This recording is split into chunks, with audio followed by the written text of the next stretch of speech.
Going through long slide decks can be time-consuming and challenging, especially where the key actions are unclear or there's just lots of slides and you're really short of time. Copilot and PowerPoint can save you that time by summarizing your decks and maybe highlighting what the agreed next steps are. This way you can focus on what matters most without feeling overloaded. So let's have a look at how that might work in practice. I've got a slide deck here, it's got multiple slides in it. This deck is all about prompting best practice and the art of science of prompting. I'm going to click on Copilot and I'm going to put my prompt in, which is please summarize this deck and the key takeaways.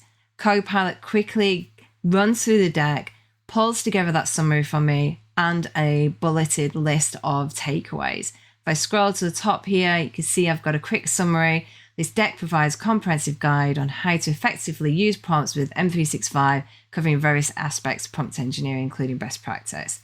Just give me that summary, but it's also then broke it down into the highlights, so the key takeaways of this deck.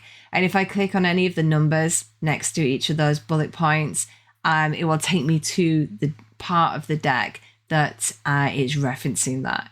And if you look down the bottom, you can carry on the conversation. It gives you more suggested questions that you might want to ask, like highlight more examples in the deck.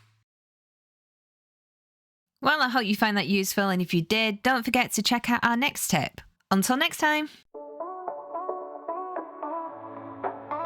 Welcome to the Copilot Cafe. Join Joe for a 10-minute stay. Learn new tips every day with demos that light the way.